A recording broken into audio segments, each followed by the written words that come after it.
And we are live. Hello and welcome to the United Daily. Of course, you can catch this in full if you're just tuning in now on YouTube, Twitter, Facebook, wherever you are at. If you love listening to your podcast, just search All for United, United Daily in your search bar, and you'll be able to find all of our episodes of United Daily in podcast format, just pure audio form for you. So please go and check that out. We've had a cracking couple of episodes this week so far. So we're not going to break that chain today. No, instead, what we're going to do is we're going to chat a little bit about the Sheffield United game tonight. Talk about how we can break down a stubborn Chris Wilder team, and I'm delighted to be joined by Rhodri Giggs to chat about as well Ighalo heading back to China by the looks of it after his loan spell. Rhodri, we haven't done a show in ages. How are you doing, mate?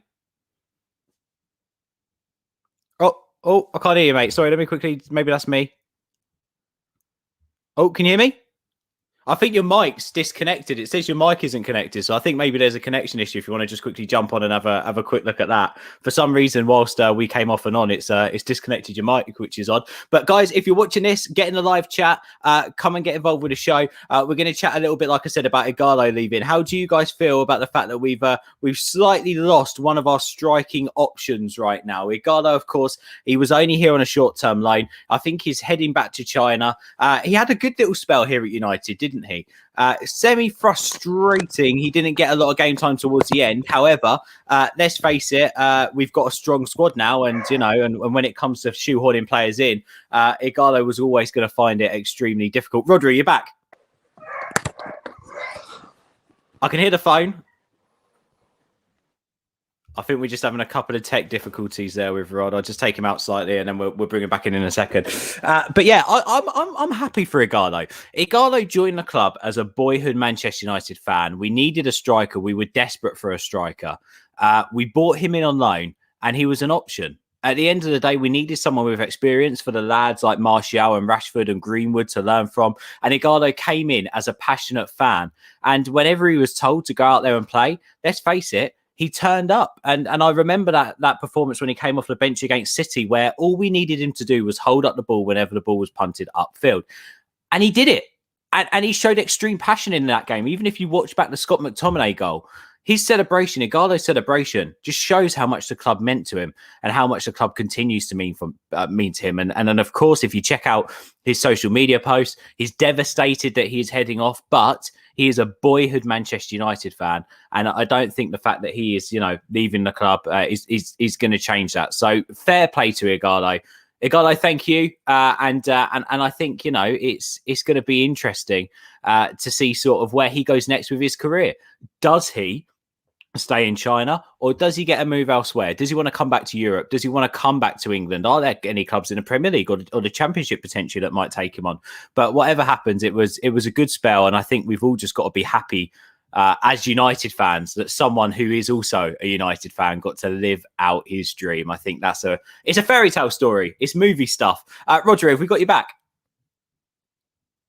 Yeah. Hopefully. Yes, I've got you, mate. I've got you. Perfect. Good to your voice. How are you? Yeah, I'm good, mate. You? Yeah, really, really good. I was chatting there, mate, just briefly about Ighalo. Of course, his loan's now expired. He's I believe, heading back to China. Just quickly, what have you made of Ighalo's time at United? It's just like, it's a movie. It's like a movie, isn't it? It's a fairy tale story for him.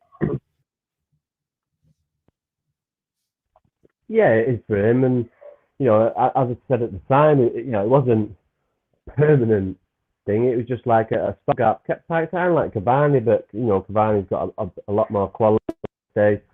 Probably another year and probably play more games. But it was just, the same deal. Dream for him. Fan.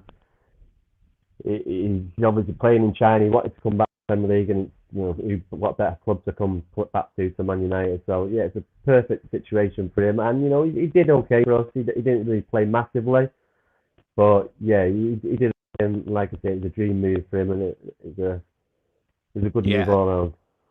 I mean, what do you think's next for him? Do you think it's going to be the case that he's just going to go back to China, potentially play his football there, or do you expect to see him coming back to Europe, maybe playing for a club in Germany or Spain, or maybe even wanting to give the Premier League another go? I'm not sure, really. He's into I don't know how old he is. How old is he, Ben? He's 30 something now. or is he still in his 20s? I think he might be early 30s. I think he might be like 31, Depends is he? what age he is. Yeah, I think he's early 30s. So he's got a couple of years left, I suppose, in China. I don't know how that deal works. You don't know what situation he's in. Has the China club done him a favour? So he's got to repay that favour by going back to him. You could see that happening because they did let him go. They didn't let him go, and they did that. So yeah, but I wouldn't be surprised if he go up again. But like I say, more than likely he's going to go back to China because like I said, they did him a favour by coming to Manchester United. Yeah, 100%. And of course, when the deal was done, people were questioning it. People were asking the question, what, Igalo? We're signing Igalo, really? But as you said, stopgap signing, it made sense, I think, at the time. An experienced player, knew the Premier League inside out, passionate Manchester United fan as well. He was always going to come and give his all whenever he got on that pitch. So it's a bit of a genius move there if you take away maybe the potential financial element away from it, which it reported 100 grand a week wages. But as fans, we shouldn't really care about that. At the end of the day, it's about what he does on the pitch. In terms of his time at United, do you think he can look back at it fondly? I mean, he had limited chances, didn't he? However, every time he was on that pitch, he did put in a shift, didn't he, Igalo? He did, and he popped up with the odd goal. But if you ask him, he'd probably say he could have scored more because he did have a lot more chances. But he let us down. He did the best he could, and like I say, he chipped under a few goals now and again. He would just been happy just to for Manchester United. You could see that in him. And yeah, it's just a dream move for him, like we said before. Yeah, no, 100%. And with our squad now, as you say, you're happy enough with it. We don't need to bring anyone in. As you said, potentially Cavani was the replacement for Igalo, and he came in a few months earlier. So you see now Cavani as that potential next stopgap for a couple of years before we go in for a world-class striker. Do you think that's the plan? Well, the way he's playing at the minute, you'd tie him down for the next couple of years because for a striker, I played career as a striker. His movement is on, and the players that we've got at the club can only learn from him. We have got good strikers at the club. Rashford, Wood, and maybe Martial can just learn from the movement from him because it's just top class. And his work rate, even though when we lose the ball, he works rate to get the ball in our third defending. And he's chasing their defenders. So yeah, he's a top class striker, and his record speaks for itself. It's a top move from Ollie. We've seen this before, but with like Ferguson, we needed it. Larson, he's done it with Van Persie. I know like Van Persie was a bit as top quality, but bad quality as well. Look at his goal record. He scored 200 odd goals. So played in Champions League finals. He's played in Champions League. He's played it in World Cup for Uruguay in big games. So yeah, he's a good player and just a no-brainer. Yeah, and we're seeing that more and more with his performances. What I love about Cavani is he could easily be half-arsed at this stage in his career. Do you know what I mean? You see a lot of players. He's had all the money. He's won trophies. He's got that goal-scoring record over in France as well, and has always been a prolific goal scorer. He's more or less done it all as a striker. But he's come to United, and it's just the little things, Rhodri. Like you can see his passion. You can see him egging players on. He was even at one point. I don't know if you saw this. I don't think Cavani speaks a word of English. Yet he was trying to explain something to Mason Greenwood to coach him through the game the other day. He brings more, doesn't he, than just that goal-scoring ability to this side, Cavani? Yeah, I'm sure he does. His experience, I'm sure a little bit of English, but that obviously didn't stop him the way you explain it. He can give out hand signals or expressions to tell him what he wants or to help Greenwood out. But yeah, like I said, it's an absolute no-brainer. He's a top class, and the way he's playing, you'd probably play him at every game. All right, you're not going to be able to play him every game, but certainly would be rather him on the pitch than not. It's just something you've got to manage because, like I say, he's just made the team even stronger with Bruno coming in, and now Cavani, and now other players stepping up. Yeah, it's like I say, it's a no-brainer. He's a great person to have around the club. Maybe it's that mentality, that dogged spirit. Yeah. You've seen it with Suarez. He gets out the same spirit. Maybe it's just where they come from, and it's just inbred in them, the work rate and the commitment they've got to the game. Yeah, I'll completely agree with that. And I suppose this is a good starting point, talking about our strikers, talking about Cavani. Looking ahead to tonight, United haven't lost at home to Sheffield United in their last 4 in the Premier League. I think we've had a tricky game against them. It's Bramall Lane, isn't it? We had a tricky game against them when we went there, I think, last season. This season, we just did enough. It wasn't easy, but again, we managed to get through it. We know how Chris Wilder likes to line up. So let's start with this point, Rhodri. Are you surprised with the fall of Sheffield United this season? Are you surprised to see them bottom of the league? Yes and no, because we've seen it before. That the teams that get promoted, in year they always find it struggle because teams cotton on to them. They're cotton on them. I'm pretty sure that the same thing will happen to Leeds, even though Leeds are a bit bigger club that can probably strengthen a bit more than Sheffield United could if they. But yeah, I am surprised. But like I say, these teams when they do so well in the first season, they always have that dip second season. I've seen it so many times. Charlton, Hull, Barnes. You can go on and on. So I am surprised, but Bramall Lane was like a cold. Definitely missing the 12th man there because that was a big plus for him.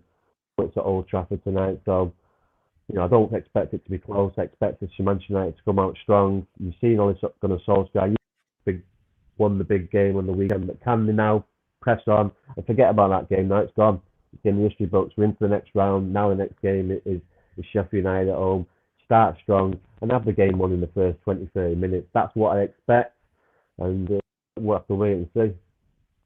Yeah, with Sheffield United, I don't know how much you've seen of them this season, but they haven't really changed up their style of play, have they? So it's not a stylistic thing. Maybe it is the fact, like you say, that they won the majority of their home games last year. That built up their confidence to then go into the away games and pick up points here and there to give them obviously a strong season and propel them. We don't want to go Jason McAteer and say fake positions on this show. However, sometimes, as you say, give it a year, give it 2 years, and sometimes player quality does go to show. Let's face it, Sheffield United haven't really, so to speak, strengthened with, let's say, quality players. The players they've brought in, I think, have been actually quite poor. I think they've done really, really poor business. It's not that they haven't spent the money. I just don't think they've spent it wisely, to be quite honest with you. But Chris Wilder, he doesn't come across, Rhodri, as a type of manager who would be happy with this current situation. He doesn't come across as a manager who will want to give an inch. So I know you mentioned there you expect United to go out there, get the job done. But we've got to expect a battle tonight, haven't we? We're going into this game and we are going to have to fight for that win. They're not going to push over Sheffield United. It's just not in there. We've not seen that to be in their mentality.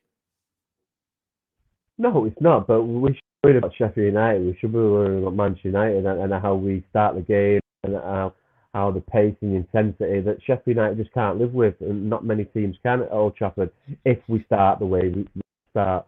So, yeah, I admit what you're saying, that Sheffield United will fight and claw and scrap for everything, but, now I expect Manchester United now that, City took over on top of the league. Now United next game we need to win, put our stamp down, go top again.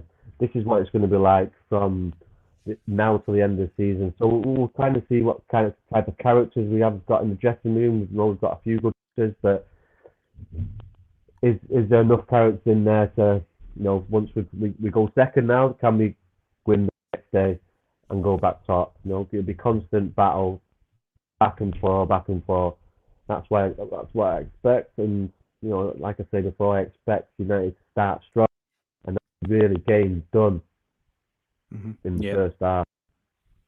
Yeah, and I think it's interesting because games like this, whenever we go in and talk about like Sheffield United, always the name that gets mentioned is McGoldrick, because he just seems to be able to get a goal in these type of games and give his team a chance. However, like you say, I think United have made wholesome improvements recently. I'm not worried about us conceding goals. I'm also not worried about us scoring goals tonight. I'm pretty confident with our setup and the squad and the team we've got. And even some people are putting out there, Rhodri, should United rotate tonight? We're playing bottom of the league. We're in the league. It's a midweek game. There's loads of fixtures coming up. Should United rotate tonight? But I I don't agree with this word rotate, this word rotations. I think this United team is so strong that on its given day, a lot of the players in that team could make the starting lineup.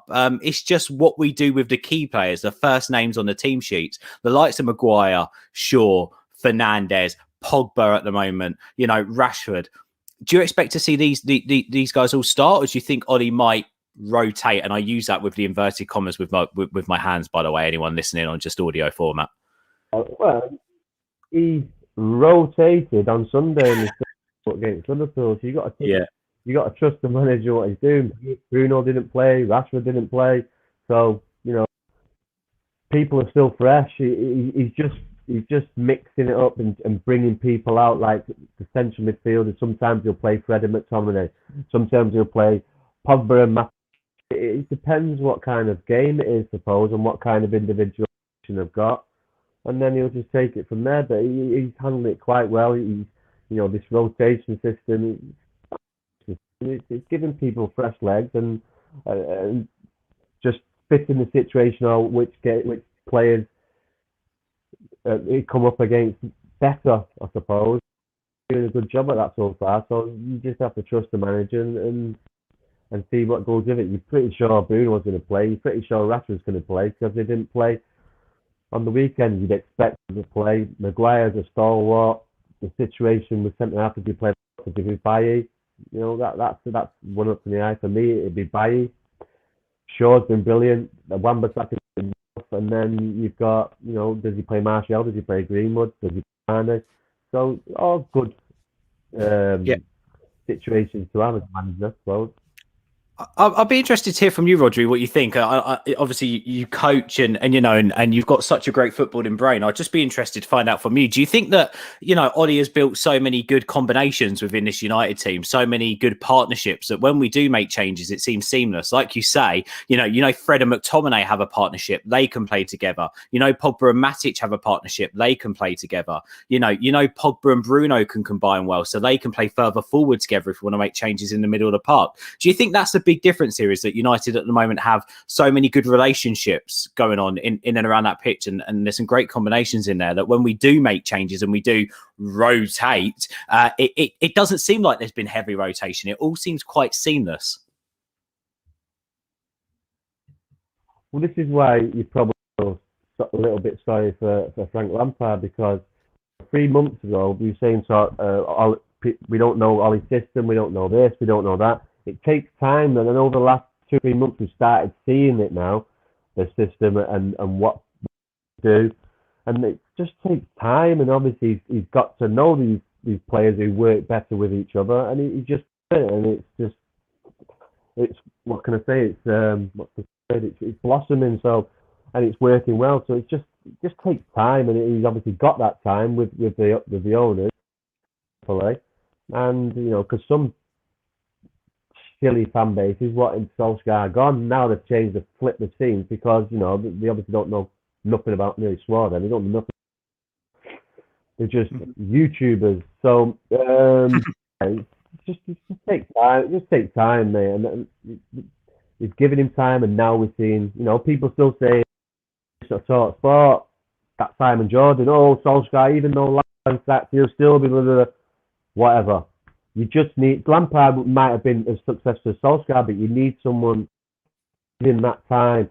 Yes, he's brought in 200 million pounds. He's added a little bit of pressure. He's got, and Chelsea have got a history of sacking managers, so he knows he's under pressure.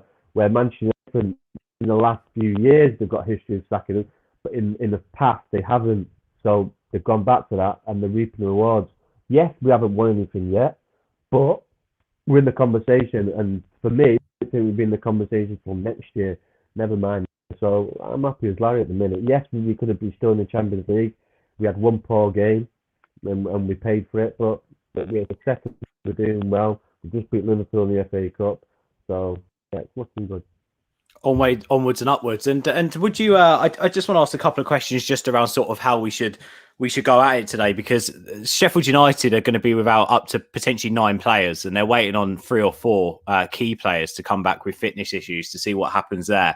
It looks like they're going to have to make some changes, Sheffield United. So we do expect them to just want to pick up points. They're going to sit back. And I know, like, I'm fed up with hearing the term low block and fed up with hearing, like, saying that teams set out defensive and not to want to win the game, park the bus, etc., etc. But we do expect, Sheffield United to come and see a point as a good result here.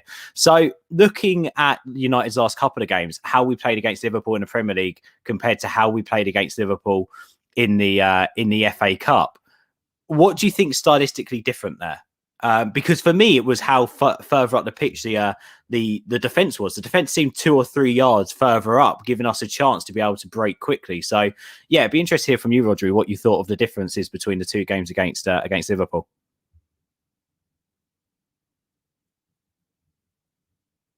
Oh, I think we've lost you again, Rhodri. I think it's doing that muting thing again, where the AirPods have disconnected themselves. Yeah, no, we've lost you again, Rhodri. I can't hear what you're saying. We'll come back to that in a second. That's what happens with the AirPods. Are a fantastic bit of technology, but they have minds of their own sometimes. They're an absolute nightmare when they want to be. The Kerno Devils on with us. Hello to Stuart. He says we're definitely favourites, but we're not a team that's scoring 4 or 5 goals a game yet. Just get the win, keep the heat on City. That's all we can do. Jockey loved our chat earlier on about Cavani. Guys, if you're watching right now, me and Rhodri have spoken about Cavani and Igalo leaving the club. So if you want to, make sure you search All for United Daily on Spotify and check out this in audio format as soon as we're done. Have we got you back, Rod? Yeah, can you hear me? Yes, we got you, mate. We got you. Yeah, I just wanted to know what just going back to the previous question, stylistically, what you thought was slightly different between the two games against Liverpool. Obviously, the 0-0 draw in the league and the win the other day in the FA Cup. I just think it's a less cagey with United because 3 points ahead, so going into the game not to get beat, to come away with a draw, great. The same mentality as it always was with Alex Ferguson, to be honest. 30 minutes, just keep him calm. Doesn't matter, they start at Anfield very brightly, go back to years and years and years, they'll go back to 99 side, win for the treble, and they do 2-2 with us. It's always been Anfield, no matter what side they've got, even though they're champions. So you've got to keep them tight, try and go into the game, which I thought they did. And with the FA Cup game, it's a game, let's just go out and try and win it. They're not as strong as us, we believe, because they've got players out. So you've seen the game. So I just think they let them loose. They loose off the players in the second game, and the first game was just let's come away with a draw. But mm-hmm. Yeah, I felt like also in the FA Cup game, we actually took the game to Liverpool, which was quite nice. We weren't afraid to play how we play best, and that's when we get the ball, move it quickly, and get on the front foot in the speed of light. And also, as I said, I feel like. Sorry, Rod. Sorry to interrupt them, but it's because one's at Anfield and one's at Old Trafford. Mm-hmm. I'm pretty sure the game was at Anfield. It would have been the same cagey start, and then we would have seen them go into it. It's always at Anfield. You've always got to keep them quiet the first 25 minutes, and then try and go into the game. It's always been the same. But at Old Trafford, let's take the game to them, especially when they're not as strong as they are.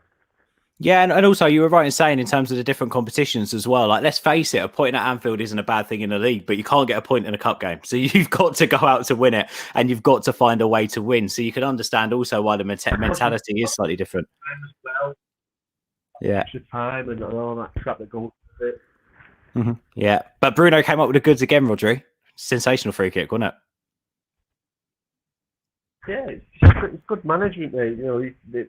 Yes, we're 2-2. Can we bring on Bruno and Rashford? The bench the squad is looking really good at the minute. Whoever plays bench, if Greenwood's not playing, then he can come on. If Cavani's playing, then he can come on. But if Martial's not playing, so we've always got dangerous players to come on, and the bench looking strong. And Ollie's doing a good job at the minute.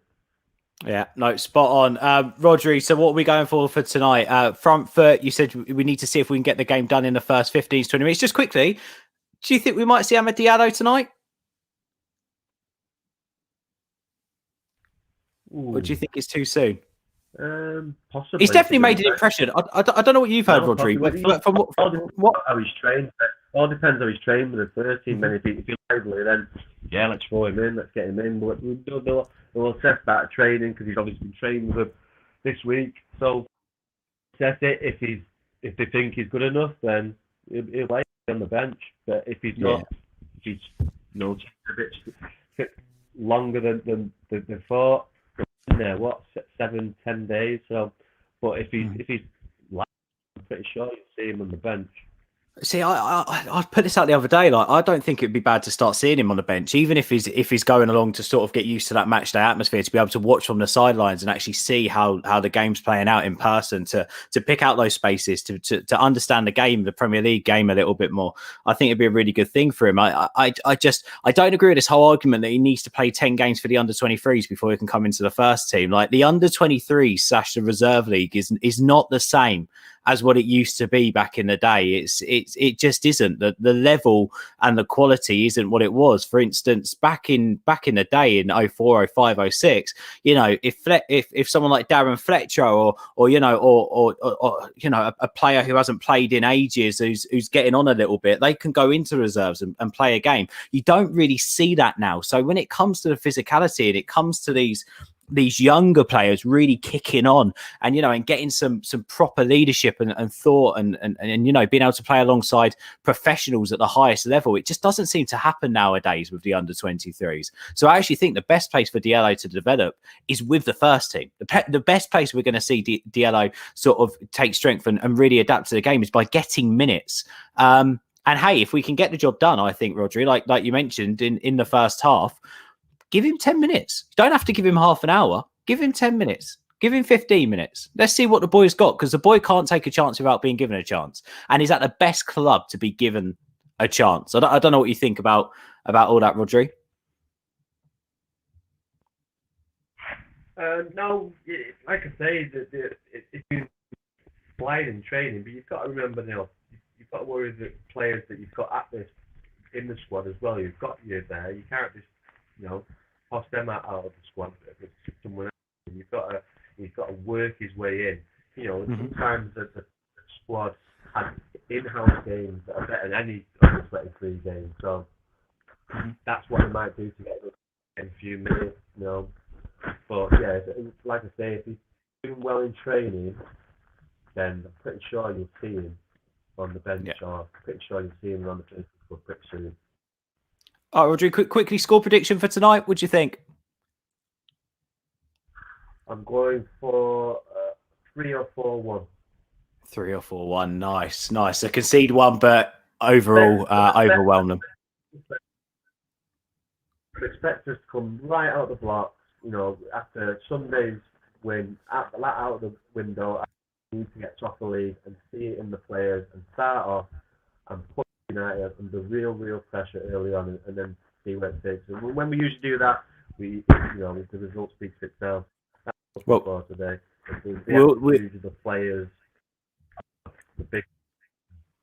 Yeah, definitely. And we all know what happened last season at Old Trafford against Sheffield United, a Martial hat-trick. So hopefully we can see one of those again, because the boy needs the confidence. Rhodri, thank you for jumping on, mate. It's been a pleasure having your company. Hopefully United get that win tonight that we need. Who cares how we get it? Let's just go and get it. I'd love to see some goals. Let's just get back above City, I think, is the main aim for tonight, 100%. Then we go into the game against Arsenal, keeping up that momentum. Guys, subscribe to the YouTube channel, youtube.com/all for United. Sorry for the slight technical difficulties at points today. It's just life. It's lockdown life. Technical issues are going to happen, especially on a show that runs every day. It is what it is. But Rhodri, always great company. Thank you for coming on, mate. Make sure you subscribe to All for United. Subscribe to the podcast as well on your podcast provider.